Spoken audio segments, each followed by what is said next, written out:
A continuación, para dar inicio a la exposición, quisiera presentar a la expositora del día de hoy.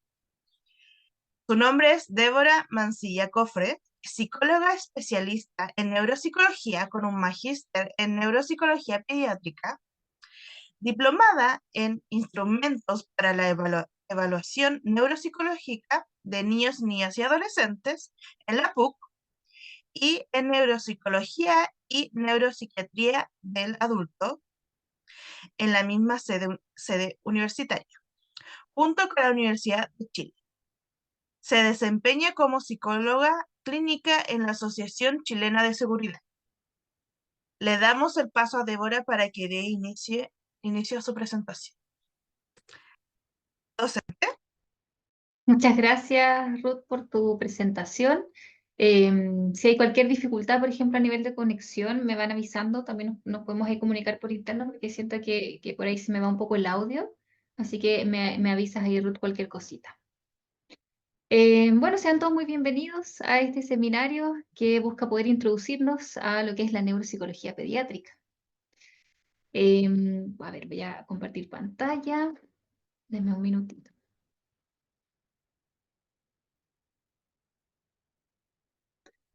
Ruth, ¿me confirma si se ve la presentación? Sí se ve, pero no se ve completa. ¿Sí? ¿Qué falta? Está en un cuadrito nomás. ¿Cómo en un cuadrito? Ahí me pillas. No está completa, la está compartiendo de otra forma. No sabría cómo decirse. Sí, hay que ponerlo de pantalla completa. Se ve la próxima contenido que va a dar. Extraño. A ver, dame un segundito. Vamos a volver a compartir. Eso aquí en delante lo puso bien. Sí, ¿cierto? Cuando ahí practicamos un poquito está ok. A ver.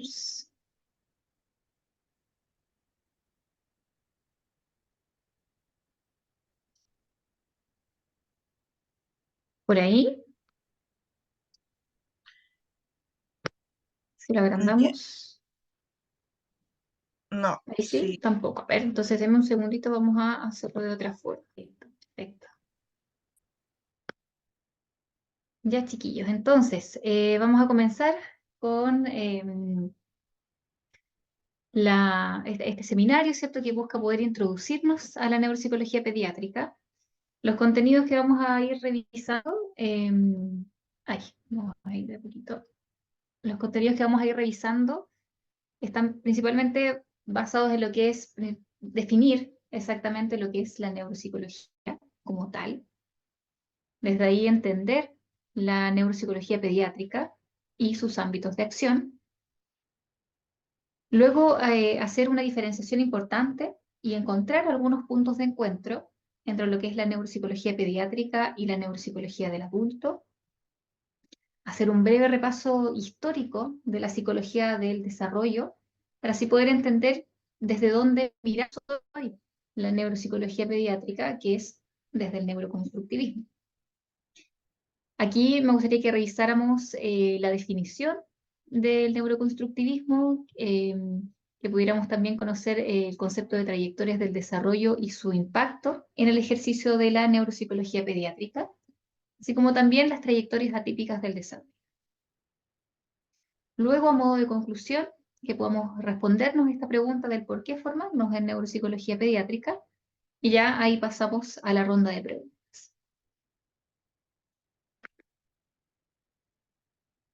Bien, entonces, ¿qué es la neuropsicología pediátrica?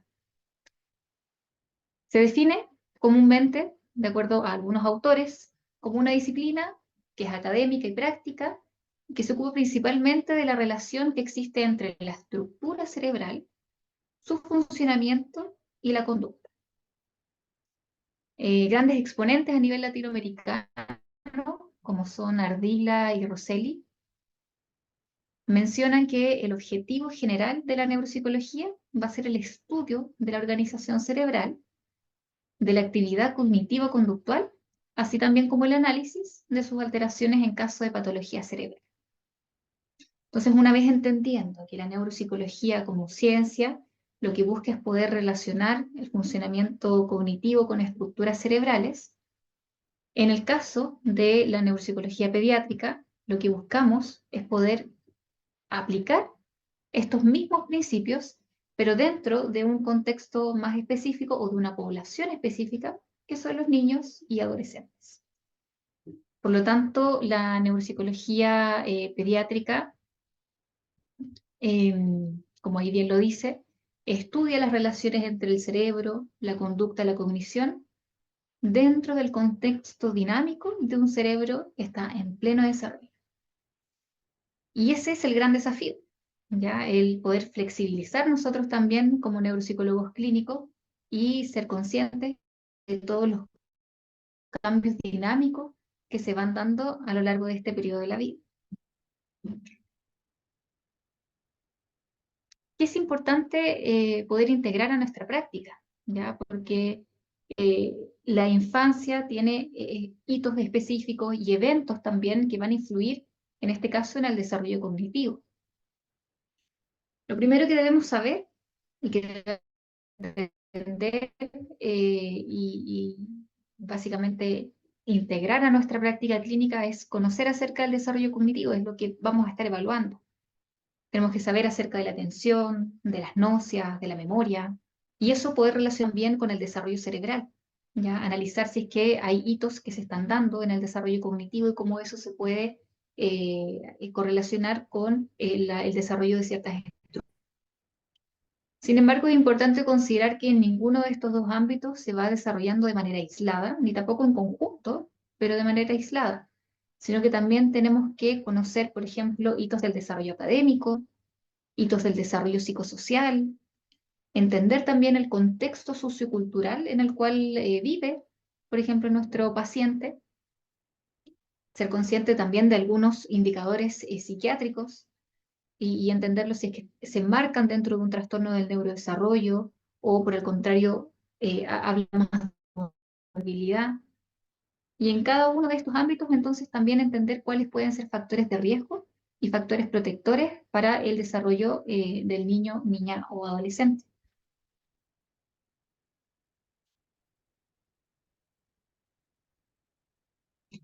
De los ámbitos de acción, bueno, la neuropsicología clínica pediátrica, ¿cierto? Eh, Se aboca principalmente a lo que es la evaluación neuropsicológica y la rehabilitación. En el caso de la evaluación, una gran exponente ahí, Lisak, en el 2012 menciona que es un proceso de evaluación detallada y sistemática de las habilidades cognitivas del individuo. Está diseñado para identificar fortalezas y debilidades en función de su relación con las estructuras cerebrales subyacentes. En el caso de una evaluación neuropsicológica pediátrica, se compone también de distintas etapas. La primera de ellas es abordar el motivo de consulta y realizar una anamnesis, que es una primera sesión, una anamnesis que es muy detallada, que busca también conocer cada uno de los hitos del desarrollo. Luego hay 3 sesiones de evaluación donde se van aplicando distintos test que nos permiten conocer el funcionamiento cognitivo y su nivel de desarrollo. Y luego a una sesión de devolución donde se le entrega, ¿cierto?, toda esta información y el análisis de cada uno de estos datos, más el análisis del contexto y de cómo influye también en el desarrollo al adulto responsable o al cuidador principal.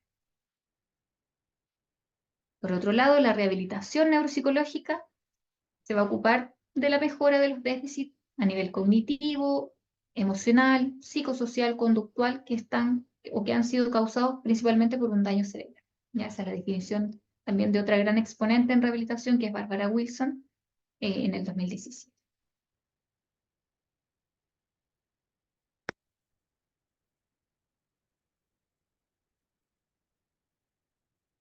Algunos ámbitos de acción más específicos de la práctica de la neuropsicología clínica los dividí más o menos entre que lo clínico, lo educacional y también la intervención que tiene un poco que ver con lo clínico. Pero en el ámbito clínico, específicamente, lo que es la evaluación, va a ser muy importante como parte de la batería de estudios diagnósticos.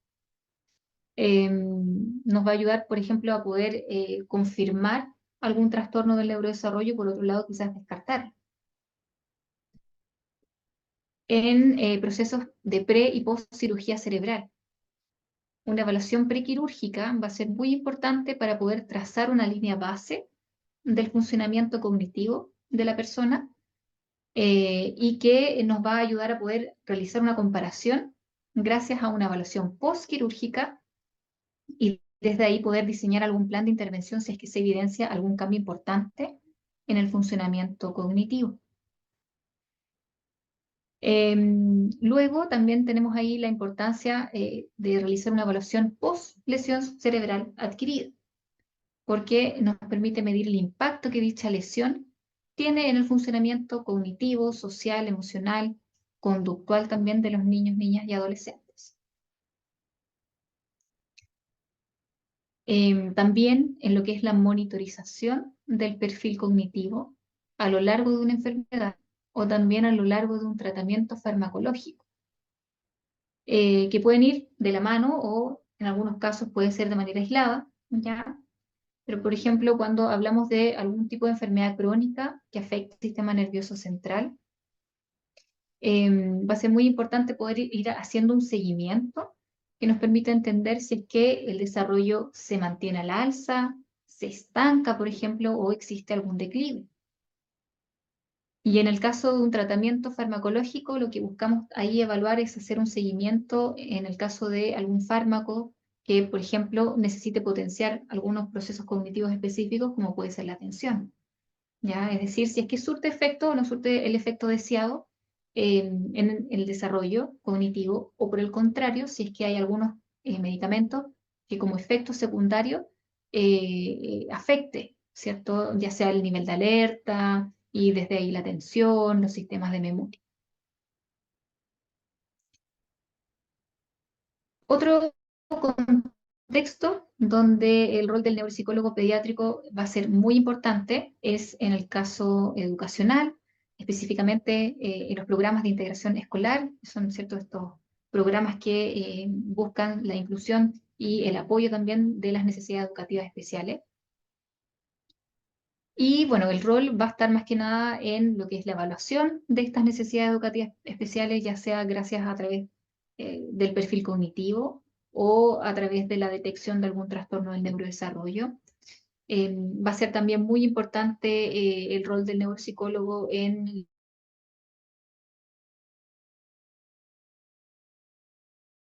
la capacitación al cuerpo docente, al equipo educativo, a las familias, a la comunidad educativa en general, que permita también, junto con los otros profesionales, ¿cierto?, que forman parte del equipo o de los programas, que son, bueno, los fonoaudiólogos, los terapeutas ocupacionales, las educadoras diferenciales, que tienen un rol ahí importantísimo también, ¿ya? Y todos en su conjunto, entonces, apoyar los procesos de inclusión.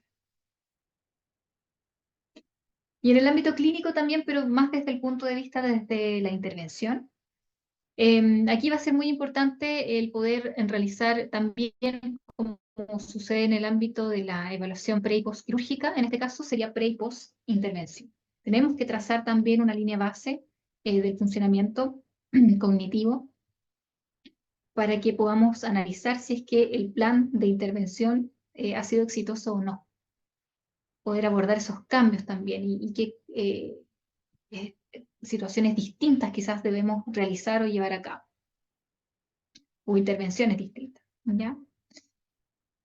También va a ser muy importante para el abordaje mismo de las áreas visualizadas como necesidades de apoyo y que siempre se va a dar, nuevamente como pasa en el contexto educacional, dentro de un equipo transdisciplinario. Eso siempre va a ser lo ideal, que sea un tratamiento lo más holista posible, ¿cierto? Donde tenga la mirada de estos distintos profesionales.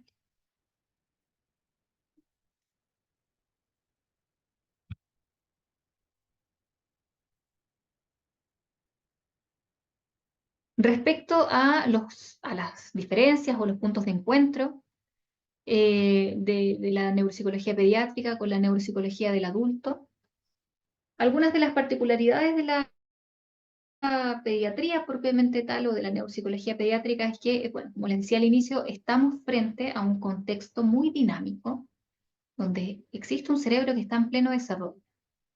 Por lo tanto, se está realizando, ¿cierto?, paulatinamente la especialización de funciones cognitivas. El perfil cognitivo, por lo tanto, tiende a cambiar mucho más en el tiempo. Sin embargo, también en caso de algún tipo de injuria o de lesión, el compromiso tiende a ser mucho más global. Ya como está todo en proceso de especialización, no hay un área específica que se afecte, sino que tiende a ser un poquito más generalizado. Ya no obstante, la posibilidad de plasticidad y que el cerebro se reorganice gracias a la experiencia y la estimulación ambiental es mucho mayor a comparación ahí, como lo vemos en la adultez. Por otra parte, los perfiles neuropsiquiátricos tienden a ser más externalizantes. Si bien, por ejemplo, podemos tener algún pacientito con sintomatología depresiva, sintomatología ansiosa, esta se va a evidenciar principalmente a través de trastornos conductuales o de conductas más disruptivas. Por otro lado, la neuropsicología del adulto, estamos trabajando, estamos evaluando un cerebro que está maduro, donde las funciones cognitivas están mucho más consolidadas. Ya de esta manera también afecta la plasticidad porque es más limitada, ya porque ya se consolidaron ciertas estructuras y ciertas áreas del cerebro para determinadas funciones. Y por lo tanto también el perfil cognitivo tiende a ser más estable en el tiempo y hay menos cambios hasta cuando ya se va llegando a la vejez.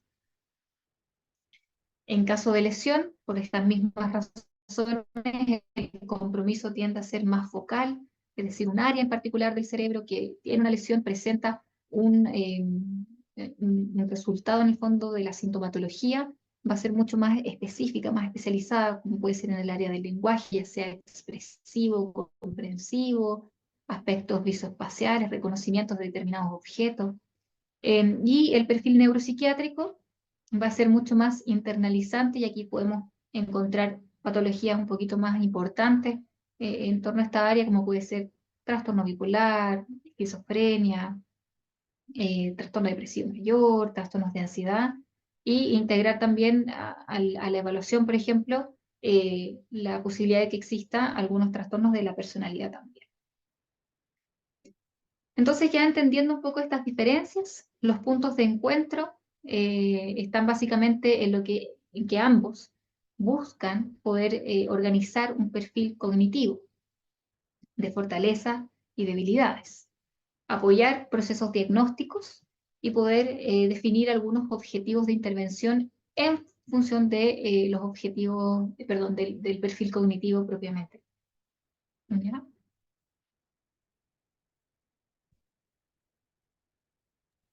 Docente, Dígame. se pega algunas veces. ¿Puede, por favor, apagar su cámara a ver si eso ayuda? Ah, perfecto, súper. Ya, dame un segundito. Algunas veces eso ayuda. Ya, a ver, dame un segundo.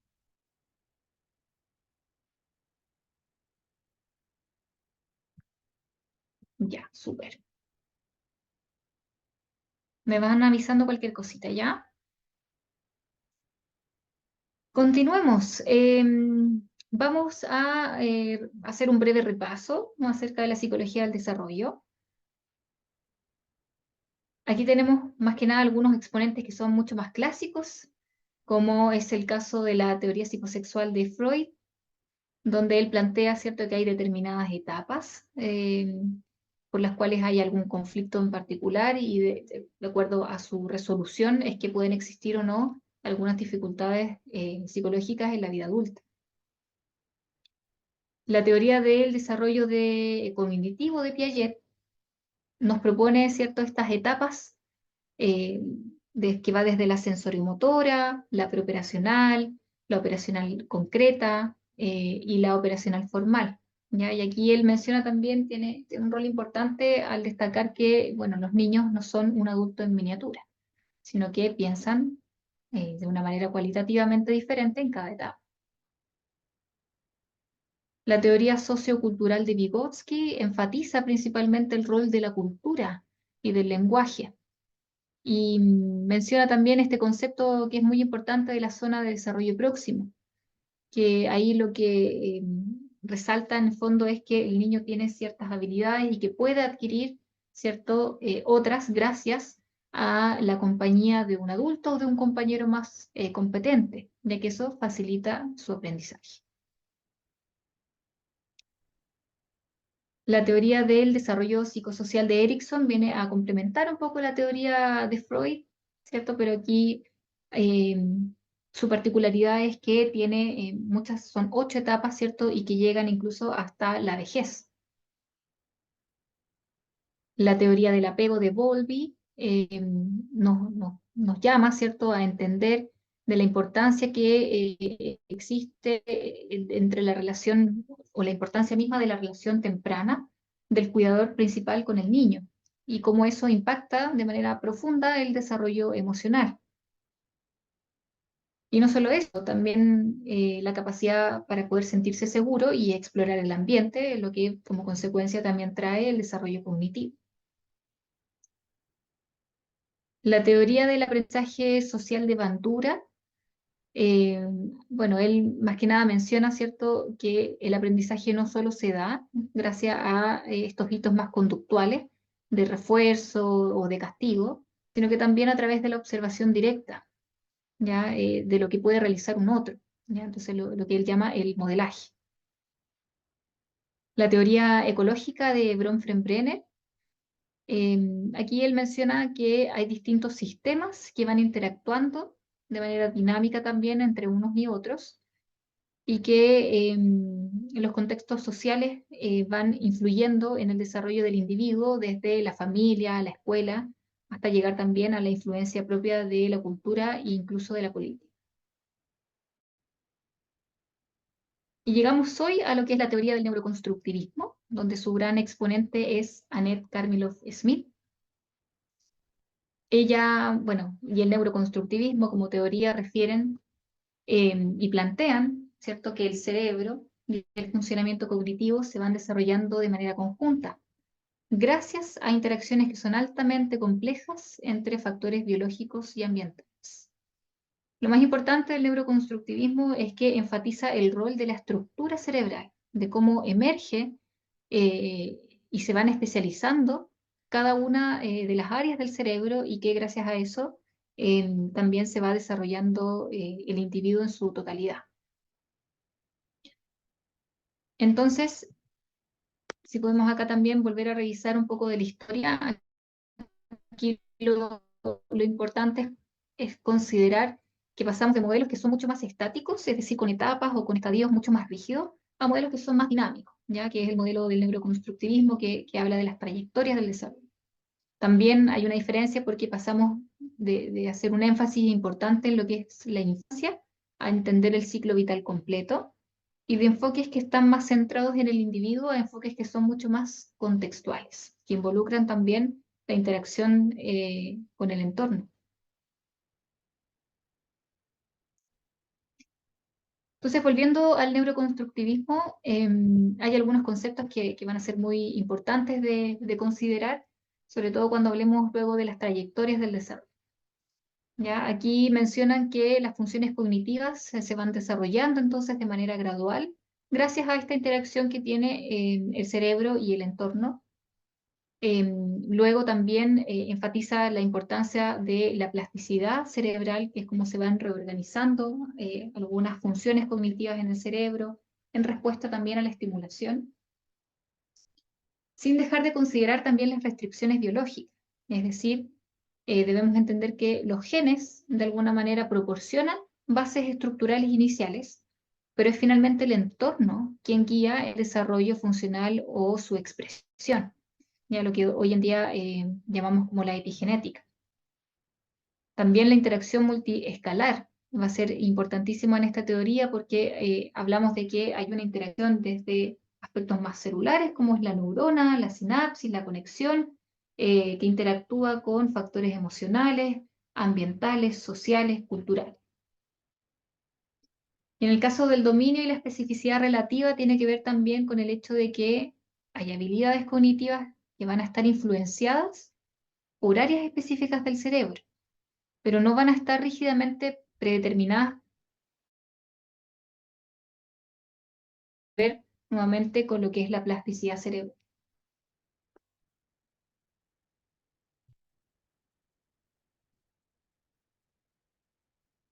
Entonces pasamos a el concepto de trayectorias del desarrollo, ¿ya? Que es básicamente, como les mencionaba anteriormente, la especialización o el desarrollo gradual de distintas habilidades en distintos ámbitos.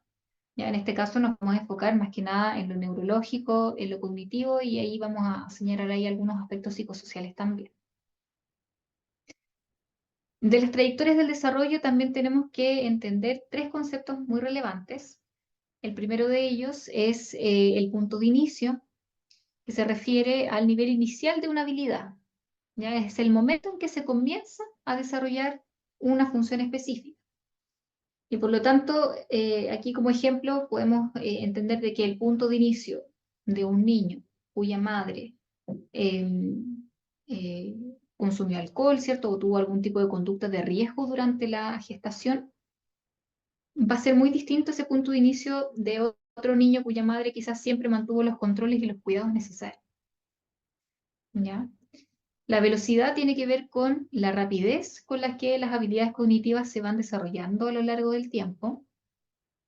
Y la pendiente es más que nada la tasa de cambio, por así decirlo, de la misma trayectoria del desarrollo. Es decir, si observamos, por ejemplo, que una habilidad en particular va subiendo de manera acelerada en su desarrollo, o se estanca también a lo largo del tiempo, o existe un declive.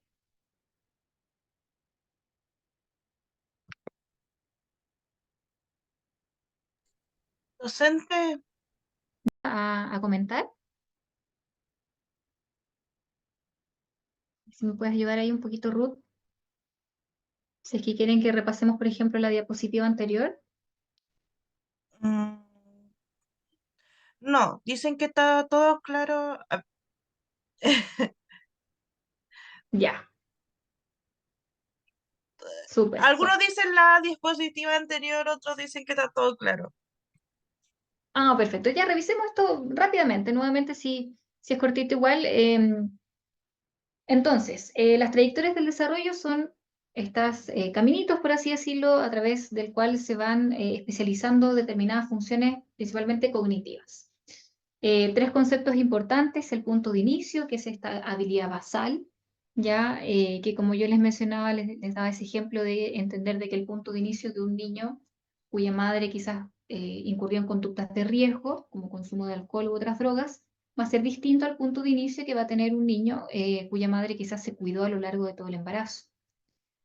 La velocidad es la rapidez a través de la cual se van adquiriendo algunas habilidades, y la pendiente es la tasa de cambio del desarrollo de algunas funciones, como puede ser que esta tasa de cambio sea, por ejemplo, positiva, es decir, hay un alza en el desarrollo, o por el contrario, hay un estancamiento, o finalmente también puede existir un declive. Bien.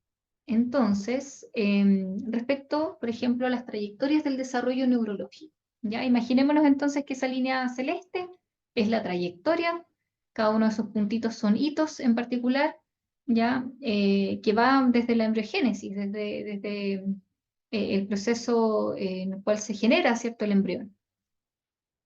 Luego tenemos la neurogénesis, que se va dando desde la semana 3 a la 20 de gestación, y que es más que nada cuando se van desarrollando las neuronas a partir de las células madre.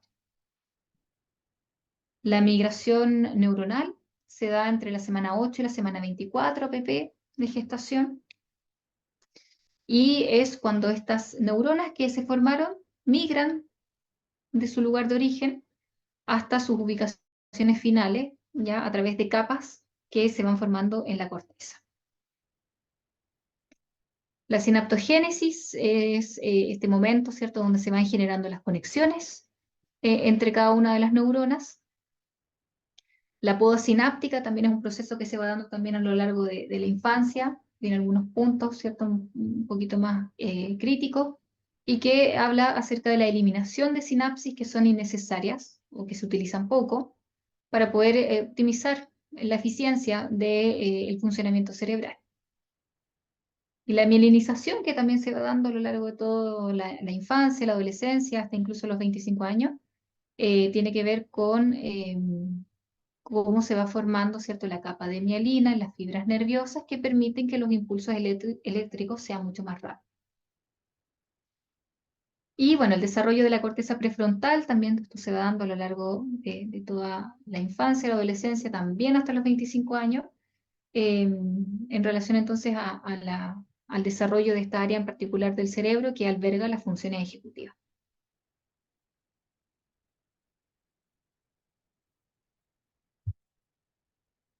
Respecto al desarrollo cognitivo,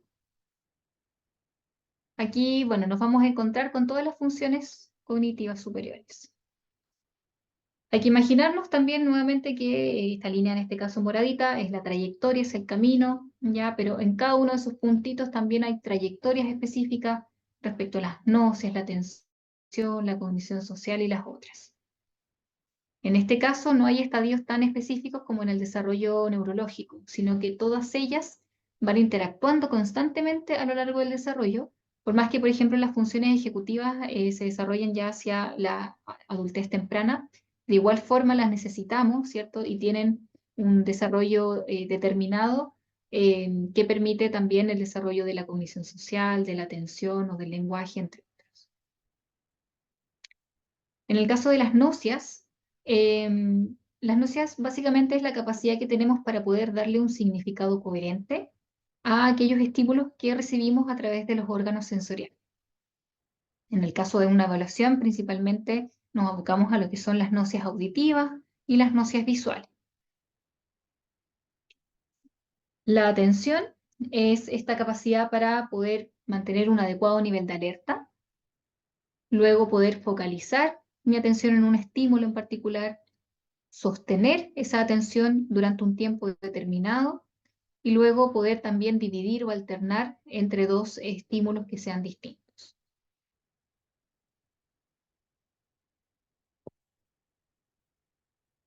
La cognición social se refiere a la capacidad que tenemos para poder interpretar señales socioemocionales, por ejemplo, que puede ser el reconocimiento de expresiones faciales, el reconocimiento de prosodias particulares, de inferir también estados emocionales y mentales de otros.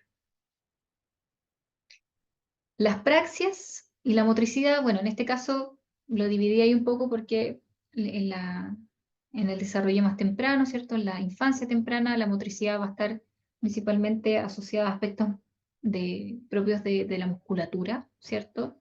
Del cuerpo, mientras que las praxias tienen que ver también con un aspecto más cognitivo, porque son movimientos dirigidos a un fin, tienen un objetivo en particular. Dentro de las praxias podemos encontrar a las praxias orolingofaciales, que es la capacidad para poder organizar los movimientos de los órganos fonoarticulatorios y emitir los sonidos del lenguaje. Las praxias troncopedales, que incluyen el eje del cuerpo y la coordinación de las extremidades. Las praxias visoconstruccionales, que refieren a la capacidad también de poder realizar actividades o dibujos en el fondo, o la copia de dibujos, y que involucra también, por ejemplo, en este caso, lo que puede ser la toma de lápiz o la coordinación oculomotor. Y las praxias construccionales es la copia de figuras, en este caso con material concreto o en 3 dimensiones. ¿Ya? El lenguaje es este sistema de signos y de símbolos que nos permiten la comunicación, ya sea a través de medio oral o el medio escrito. Se puede dividir entre lo que es el lenguaje expresivo y el lenguaje comprensivo, y cada uno también tiene sus niveles, ya que puede ser el primer nivel es el fonético fonológico, el poder entender y comprender los sonidos del habla, poder emitirlos también a través de los órganos fonoarticulatorios. El nivel también léxico-semántico, el nivel de vocabulario, el significado de cada una de las palabras, y a nivel ya morfosintáctico es la organización misma también de las oraciones. Bueno, también ahí está el lenguaje a nivel pragmático, que ahí se asocia un poco con lo que es la cognición social, porque es el uso básicamente del lenguaje en este tipo de contexto. Los sistemas de memoria, bueno, tienen también distintas clasificaciones. La principal, la que se usa, ¿cierto?, es la diferenciación que existe entre lo que es la memoria declarativa de la memoria no declarativa. La memoria declarativa tiene que ver con aprendizajes mucho más explícitos, ¿ya? De hechos, de conocimientos, de situaciones también de la vida diaria o autobiográficos, y que también está muy mediado por el desarrollo del lenguaje. Por otra parte, los sistemas de memoria no declarativos tienen que ver con aprendizajes implícitos, con condicionamientos, por ejemplo, o aspectos más procedurales. Sin embargo, cuando nosotros evaluamos, ¿cierto?, los sistemas de memoria, nos abocamos principalmente a los procesos de aprendizaje, ya que nos permiten almacenar información. Y en este caso tenemos que considerar la codificación inicial, que es la primera vez que el individuo se enfrenta a la información que queremos que aprenda, el almacenamiento, que es el cómo y a través de qué medio, cómo está organizando la información para almacenarla en el sistema, los procesos de recuperación de esa información, ya sea a corto plazo o a largo plazo, y finalmente también la fase de reconocimiento, que nos permite diferenciar o le permite al individuo, ¿cierto?, poder diferenciar estímulos que son distractores de aquellos que estaban en el contenido que se buscaba que aprenda. Las habilidades académicas también van a ser un área importante a evaluar, que tiene que ver con la adquisición de la lectoescritura y de las matemáticas principalmente, que como les decía también, cada uno de estos tiene ciertos hitos importantes en su desarrollo. Y finalmente las funciones ejecutivas se asocian a, bueno, son más que nada un conjunto de subfunciones que permiten la autorregulación de la conducta, de las emociones, incluso de la misma cognición. Y dentro de ellas hay tres principales. La memoria de trabajo, que es la capacidad para poder codificar, procesar inmediatamente algún tipo de información y entregar una respuesta.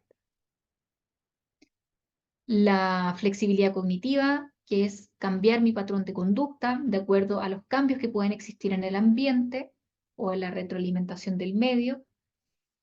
Y el control inhibitorio, que puede ser tanto a nivel conductual como a nivel cognitivo. Es decir, inhibir impulsos, ya sea de un comportamiento o, por ejemplo, un pensamiento.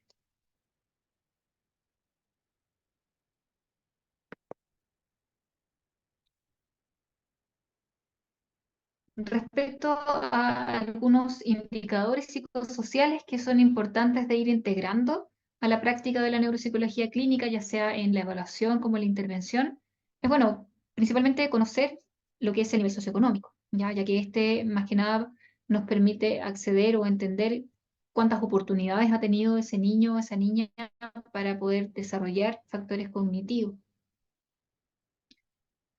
La estructura familiar o la estructura de la comunidad nos va a permitir poder entender también las redes de apoyo con las que cuenta esa familia o ese niño en particular, esa niña, ¿ya? Es lo mismo que el apego, ¿cierto? Eso es muy importante también de evaluar, ya que nos permite entender, eh, por ejemplo, qué tan seguro se siente emocionalmente o su capacidad incluso para regular sus propias emociones. El estilo de crianza también va a ser un factor fundamental, porque en algunos estilos que pueden ser más permisivos es probable que existan, por ejemplo, mayores trastornos, una mayor frecuencia de trastornos conductuales, ¿ya? Entonces, por lo tanto, ahí debemos saber diferenciar. Si es que, por ejemplo, existe algún tipo de vivencia traumática, ya sea alguna específica, aislada, por así decirlo, o vivencias traumáticas que han sido sostenidas en el tiempo, o alguna que configure un trauma complejo. Eso sí o sí va a ser súper importante poder integrar, porque afecta directamente también distintas áreas de la vida de la persona, y en este caso también el funcionamiento cognitivo. Y como les mencionaba al inicio, también integrar los antecedentes psiquiátricos, sobre todo si es que hay antecedentes a nivel familiar de algún tipo de patología en particular y que por lo tanto pueda ser necesario hacer algún tipo de seguimiento.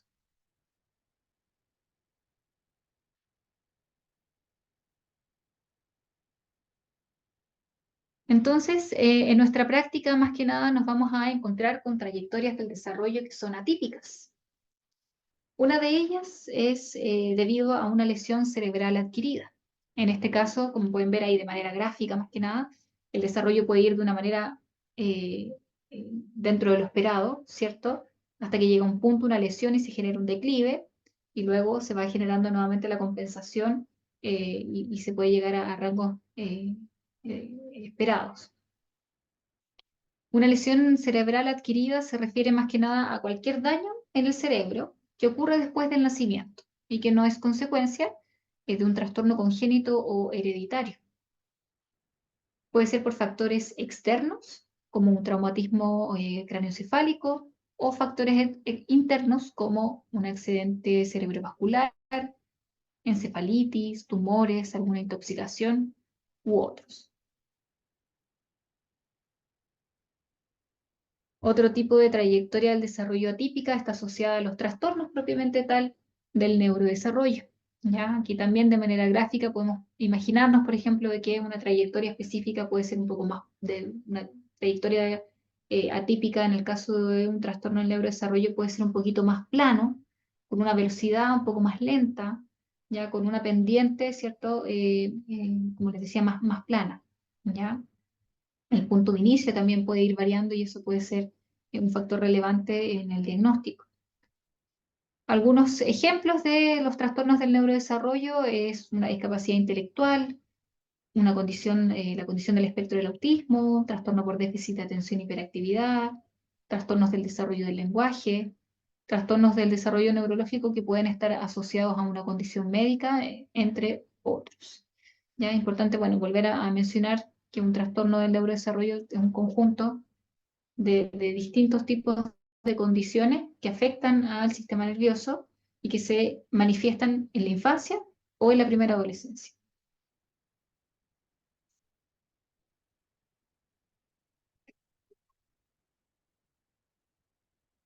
Bueno, y para ir concluyendo entonces, ¿por qué formarse en neuropsicología pediátrica? Para aquellos colegas que quizás trabajan más desde el ámbito clínico, educacional, ya va a ser fundamental poder integrar estos conceptos, este entendimiento, esta mirada también del cerebro y de su impacto en el funcionamiento adaptativo también de la persona. De la misma manera, y desde esos ámbitos, se puede apoyar los procesos de crianza y de parentalidad, poder entregar algunas estrategias específicas o poder abordar algunos de los casos con intervenciones que sean mucho más estandarizadas en algunos casos. También para poder integrar estos conocimientos, como les mencionaba, en los equipos de rehabilitación, idealmente transdisciplinarios, poder tener un lenguaje más común, poder entendernos, ¿cierto? Y diseñar los planes de intervención de manera holista. Y para aquellos también que se están formando o que se han formado ya en neuropsicología del adulto, hacerlo también con una perspectiva del desarrollo. Ya como vimos en la historia, el desarrollo no solo se da en la infancia, sino que se da a lo largo de todo el ciclo vital. Por lo tanto, es importante considerar factores que se dieron en la primera infancia, en la adolescencia, incluso también atender a la mayor demanda que existe hoy en día de evaluación por trastorno por déficit de atención y hiperactividad en la adultez o del espectro del autismo principalmente.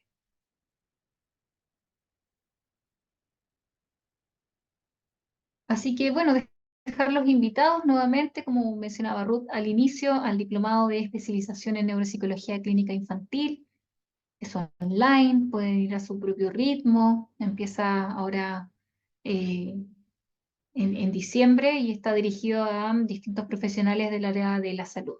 ¿Ya? Así que una muy buena oportunidad porque también en Chile contamos con pocos espacios para poder especializarnos en esta área, así que puede ser una muy buena puerta de entrada. Así que espero verlos ahí.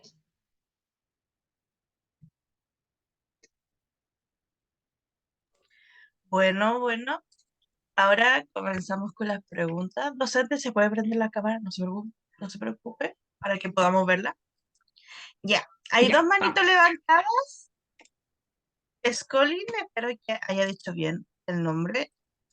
Te doy el paso para que preguntes. Eh, sí, lo dijo bien, muchas gracias. Muchas gracias por este espacio. La verdad, igual es como un área, bueno, yo soy psicóloga clínica, pero a algunos pacientes igual los derivo y es bastante difícil encontrar un neuropsiquiatra pediátrico o un neuropsicólogo, psicóloga pediátrica. Está bien difícil, es como que están rebuscados.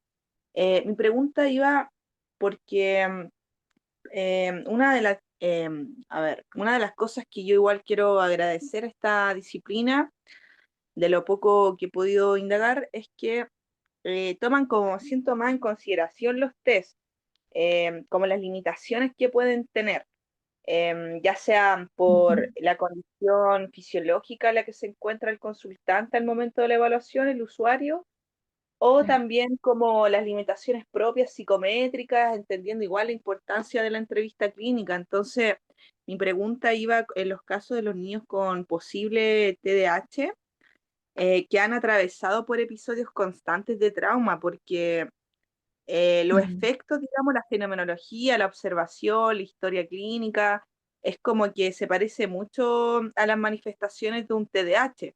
A veces es muy difícil fenomenológicamente distinguir entre ansiedad e hiperactividad, y si bien uno puede aplicar una batería para medir solamente ansiedad, por ejemplo, igual es difícil distinguirlo, porque a veces igual se da de una forma comórbida, y esto también de dificultad en la atención. A mí me ha pasado que igual es difícil como medirlo o confiar en lo que uno está midiendo, incluso con la observación y la entrevista clínica, porque, por ejemplo, muchas personas que han atravesado por un trauma complejo, es decir, situación altamente estresante, de manera casi sistemática, uno observa que a veces el paciente no está tan conectado con el presente, que hay que explicarle varias veces las instrucciones.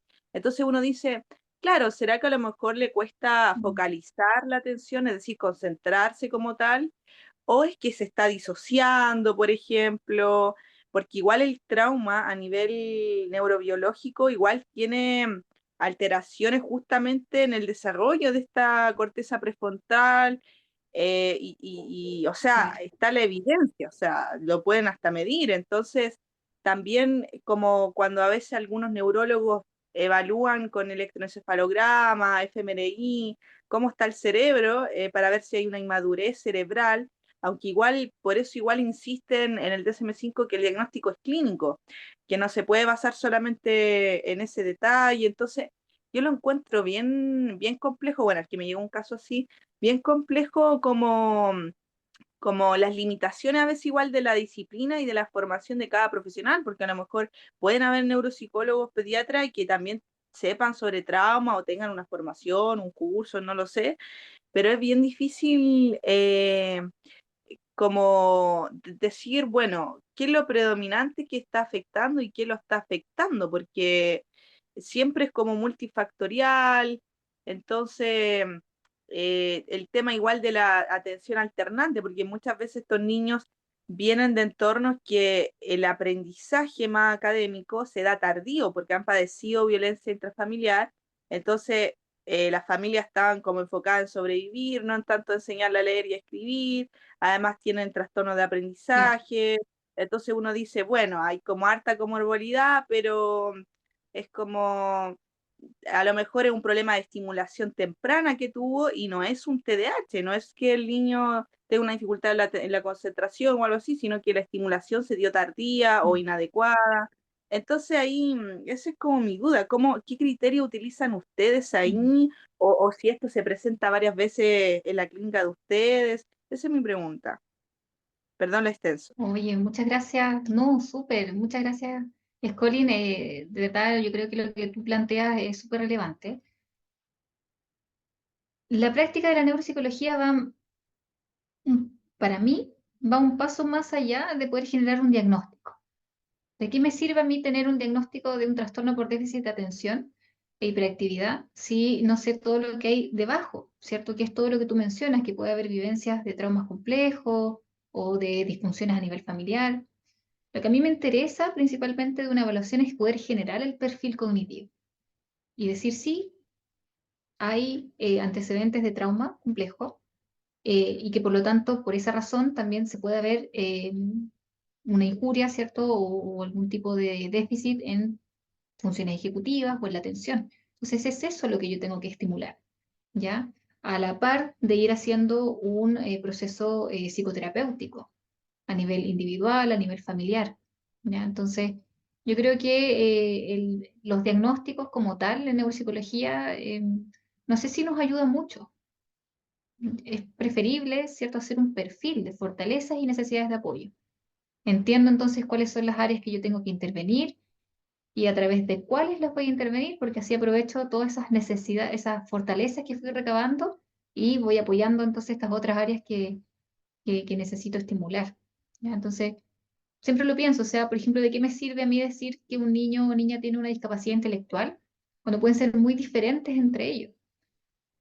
El tener ese diagnóstico no me va a dirigir la intervención, porque un niño puede tener, por ejemplo, en la escala del BIS, un déficit en áreas verbales, mientras que otra persona con el mismo puntaje del 6 total va a tener un déficit en áreas visuales. Entonces la intervención va a ser completamente distinta. Entonces yo creo que eso apunta. Actualmente yo creo que la neuropsicología debiese ser más individualizada y la psicología también. Así que espero ahí haberte respondido. Ruth, continuemos. No sé quién sigue. Con Catalina. Hola, ¿se escucha bien? Sí, Parece que súper, no se Cata. escucha. Adelante. Sí, se escucha. Genial.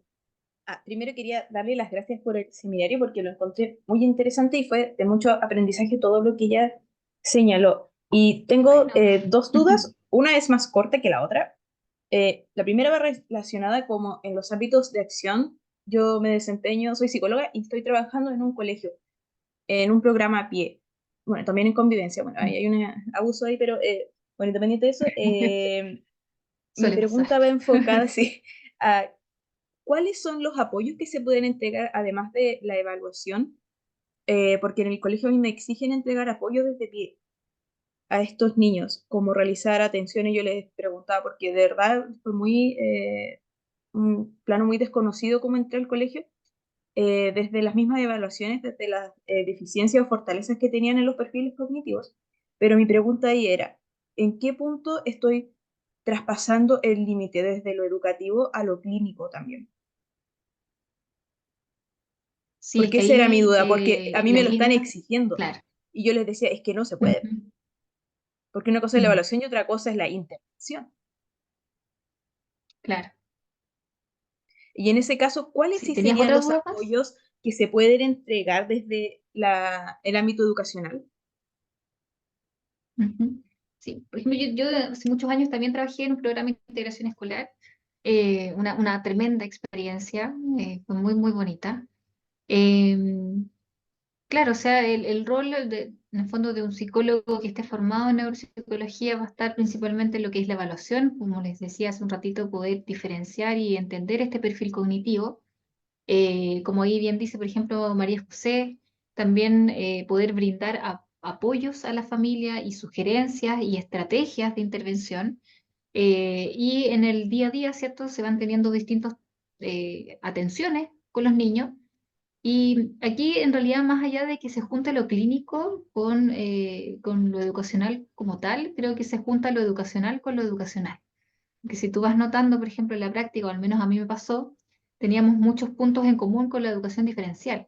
Íbamos a realizando más o menos como actividades muy parecidas, que iban también en función de desarrollar, por ejemplo, la atención, la memoria a través de actividades eh, lúdicas, ¿ya?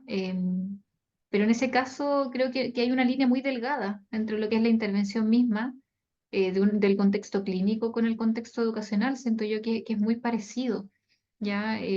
Pero sobre todo muy parecido al ámbito educacional como tal. Y ahí yo creo que lo más importante va a ser el poder alinearnos con los otros profesionales para que el plan de intervención esté diseñado a las necesidades en el fondo que requiere el estudiante.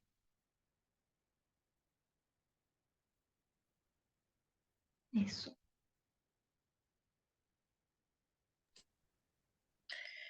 Ya. Aún nos queda tiempito para Benjamín Carvajal. ¿Se me escucha? Súper, Benja, adelante. Perfecto, ¿no? Muy emocionado con la charla. Bueno, básicamente tenía una consulta porque a mí todo el tema de la formación en neuropsicología de verdad que me apasiona. De los últimos años he estado pero apasionado, pudiendo entrar en todas las instancias, y justamente hace poco estuvimos, bueno, aquí en Santo Tomás, Iquique, con Miguel Ángel Henderson, Ramos Henderson, que estuvo hablando sobre la pesquisa de El demencia director ahí de temprana. nuestro diplomado. Claro, entonces hablaba justamente de los desafíos en cuanto a la adecuación, por ejemplo, de los instrumentos que se utilizan y la necesidad, por ejemplo, de Mm. poder generar investigación en cuanto a la pesquisa, no solo en este caso de la demencia, sino de otras condiciones, del deterioro cognitivo en general. Esa era una de las cosas que me gustaría saber hoy día en Chile cómo estamos, y otra, sí, mi otra patita de la pregunta era enfocada a ¿cómo, cómo se orienta en este caso la intervención del neuropsicólogo, por ejemplo, en casos donde se intervienen a personas dentro del espectro autista, por ejemplo? ¿Sí? Porque igual yo veo de que Ujú. de por sí el neuropsicólogo falta harto aquí en Chile, y más en estas intervenciones porque o es un terreno donde saturan al terapeuta ocupacional, evidentemente, y el psicólogo hace más acompañamiento para la familia, ¿cierto? Un par de estrategias, pero ahí yo siento que falta la inserción del neuropsicólogo en ese tipo de intervención. Claro. Bien, entonces, si entendí bien, la primera patita de la pregunta es conocer un poquito sobre cómo está el estado de las pruebas en Chile, en este caso en el ámbito pediátrico, ¿no? ¿Y tú me haces así con el dedito? Sí.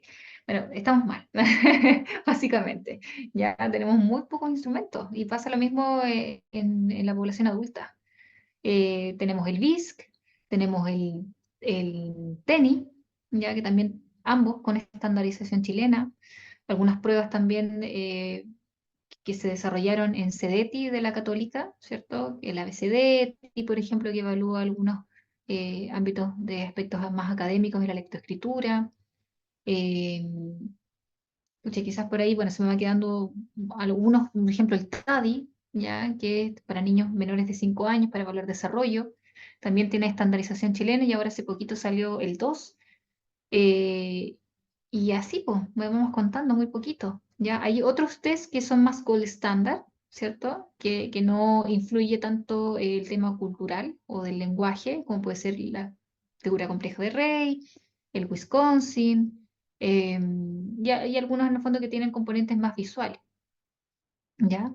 Pero aún así seguimos ocupando otras baterías de otros países, ¿cierto? Con otro tipo de estandarización, pero que al menos nos puede dar alguna orientación respecto al desarrollo de algunas funciones cognitivas. La otra parte de la pregunta tenía que ver con, ay, si le pueden dar de nuevo ahí el micrófono a Benjamín, que me olvidé la otra parte. El colmo de la neuropsicóloga, que tenga problemas de memoria. ¿Me escucha, cierto? Sí. ¿Se me escucha? Ahí sí. Eh, Era sobre la intervención o la figura del neuropsicólogo en la intervención con población, por Ah, ejemplo, perfecto. en este caso con autismo. O sea, lo digo porque mi Claro. tesis de la universidad se trató de Ujú. abordar padres y cuidadores de niños, niñas, adolescentes con autismo. Y también lo digo yo porque también soy una persona dentro del espectro autista, entonces me interesaba conocer el estado de eso. Claro. Ya, súper. Bueno, en el fondo también, como tú decías hace un ratito, el campo de la intervención está muy abocado a lo que es terapia ocupacional y fonoaudiología. Ya, los fonos yo creo que ahí tienen un rol fundamental en lo que es el espectro del autismo, porque no solo trabajan el lenguaje desde sus niveles más expresivo y expresivo, sino que también a nivel pragmático. Y ahí se integran a lo que es la cognición social. Hay muchos modelos distintos, ¿cierto?, que se trabajan, que también tienen una formación específica, como el modelo Jasper, eh, otros modelos, ¿cierto?, que se me fue el nombre, ¿ya? Pero que son como muy específicos para abordar, por ejemplo, en este caso, habilidades sociales, ¿ya? Y el rol del neuropsicólogo, o sea, a mi entender, para poder como entenderlo, yo creo que debería ir más hacia lo cognitivo, poder apoyar en lo que son estrategias para, no sé, lo que es el desarrollo de la atención o de los sistemas de memoria, si es que son una habilidad que requiere de intervención. Ya las funciones ejecutivas también, y que nuevamente nos vamos todos integrando. Ya el ser parte de un equipo multidisciplinario va a ser fundamental, ya porque si no vamos a estar trabajando lo mismo que está trabajando el fono. Y lo mismo que está trabajando la educadora. Y si bien quizás el niño va a tener una gran estimulación, va a ser en una sola área. Y no va a ser desde distintos puntos, que es lo que se espera. Perfecto. Eso mismo. ¿Quién sigue? Ya. Nos queda para una preguntita nomás. Entonces, Ya. ahora a Claudia Miño.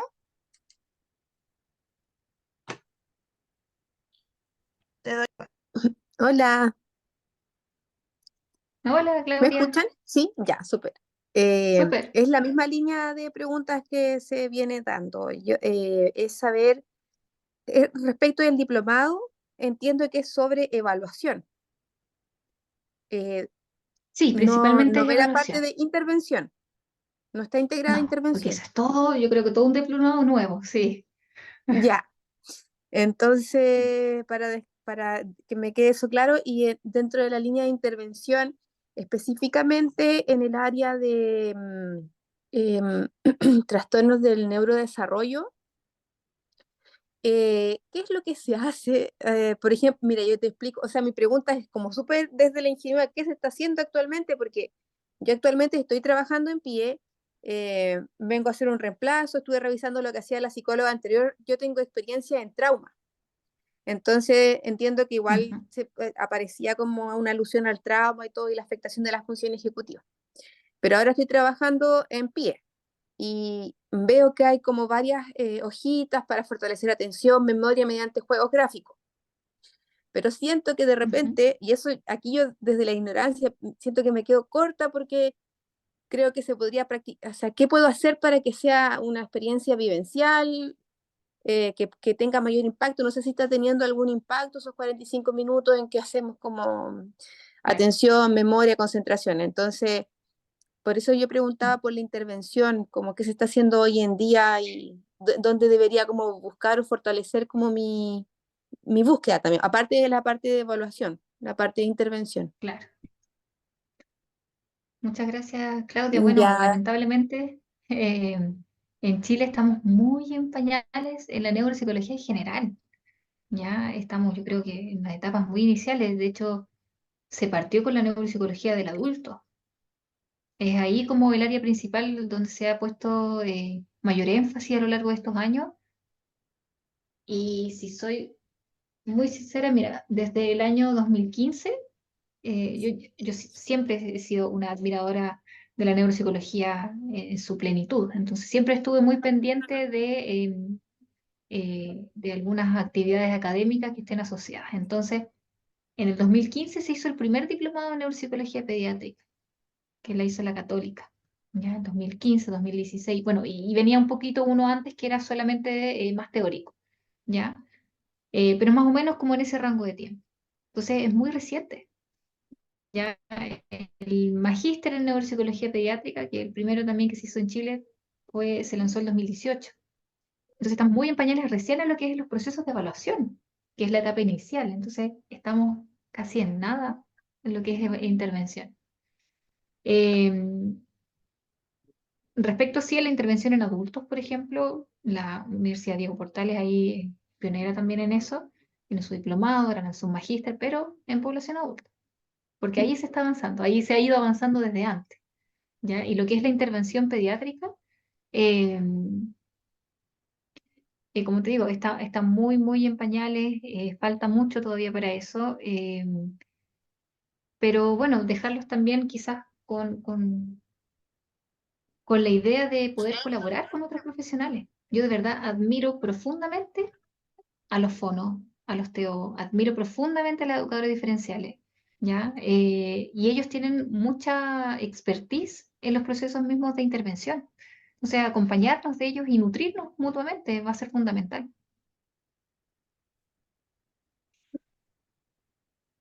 Eso.